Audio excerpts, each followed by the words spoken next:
Welcome back to Central News. According to reports from Get Smart teams out on the Tauranga streets every weekend, it seems that a lot of young people have spent their school holidays binge drinking. The Drug and Alcohol Association say that alcohol is becoming increasingly easy for young people to access, and parents are in part to blame. Stuart from Get Smart in Tauranga joins me now. Stuart, why is binge drinking so high in Tauranga? Why is it so high anywhere, really, Katrina? Tauranga, unfortunately, is not the only place. It's right through the country. What we have is a culture of binge drinking, as is commonly noted in the news. What I used to think was that it was just in isolation. I saw a few kids drunk and occasionally my own. But what I've found is that every Thursday, Friday and Saturday night pretty much there's about 1,000 kids across the city that are severely intoxicated. And they're just causing more trouble because they're underage and they can't get into those bars. Well, that's right. The trouble really is back on them a whole lot, and that's why we have a street help van that goes out every Friday and Saturday night just to be there as a presence. So why is it that parents are partially to blame? Parents are a major contributing factor. Unfortunately, the surveys that have been done find that 76% of the alcohol that underage drinkers have is supplied by parents.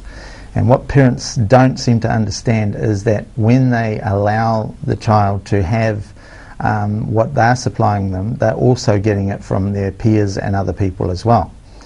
So commonly the parents are thinking that they need to be a friend to the child before they're a guardian. So in my view, the first call for a parent is protection. But unfortunately through, I don't know why, a lot of different reasons, but possibly guilt, they're wanting to be cool, they're wanting to be a friend, and they're leaving the guardian bit alone, and that's really sad. So being cool has consequences, really. In this case, yes, yeah.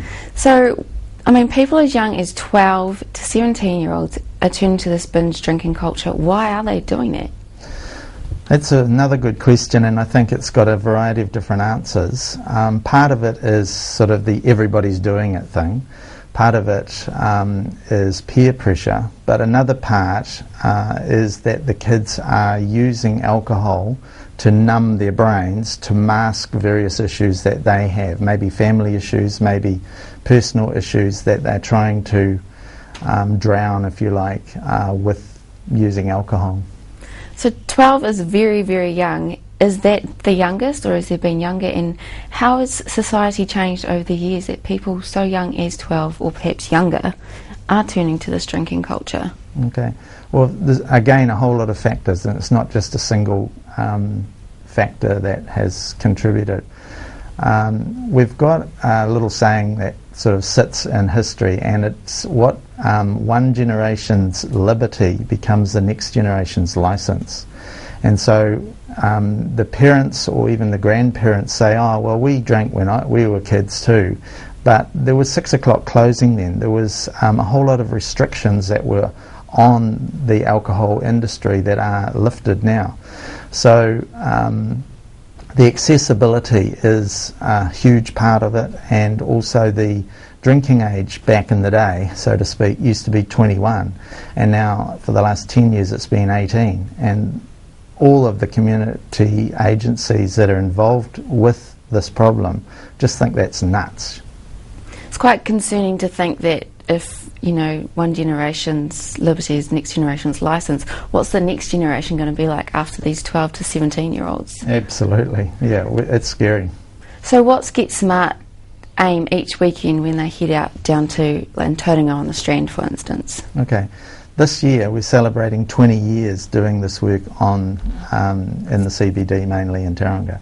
So we've been going since 1991.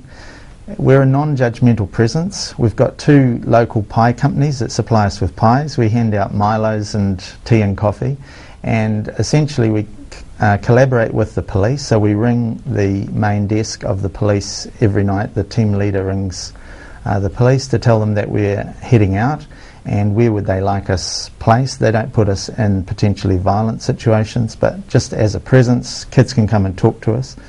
Commonly what we end up doing is running intoxicated kids home, or the very intoxicated we take to hospital, and that happens more commonly than we like to think. About 75% of admissions on Friday and Saturday night to emergency department in the hospital between 8 p.m. and 8 a.m. the next morning are alcohol related. That's quite a lot. Now the police must be very appreciative of your presence in Tauranga on those nights. Yeah, we work closely with the police all the time, and it's not a one agency response that's needed. It's across the community. So, with the binge drinking, what other effects are the teens or these young people going to get, apart from the hangover the next day? What are some other effects that they're doing to them? Okay. Binge drinking has an effect on teenagers long after the buzz has worn off. And there's been a huge number of surveys done on that very question. What one large survey found was that children, and I call them children because I've got 4 of my own that are a bit older now, but children that start drinking before the age of 14, they have a 47% of being chance of being alcohol dependent later in life. Ones that didn't start drinking until age 20 only had a 9% chance of being alcohol dependent later in life. So you've got a huge increase in alcohol dependency by starting drinking, especially binge drinking, at a young age. So what change needs to be made, or what changes are being made? There's a lot of changes that need to be made, and someone said you can't legislate morality. That is true, but you can bring in sanctions on bad choices. And I don't think at this time the government has done nearly enough to stem what is really a landslide into a crazy culture. So where does the change need to take effect? Is it in the parents, in the children, or somewhere else in society? It's got to be what I call a cultural change.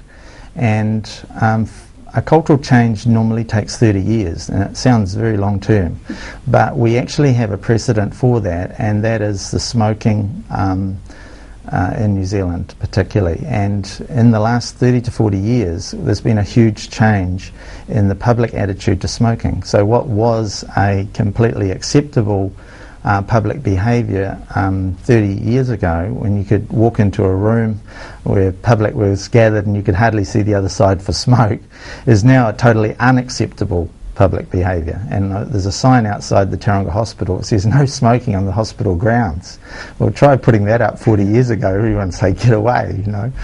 But we need to have this generation initiate a change in how we think about drinking, and then the next generation, the younger generation, has got to buy that change.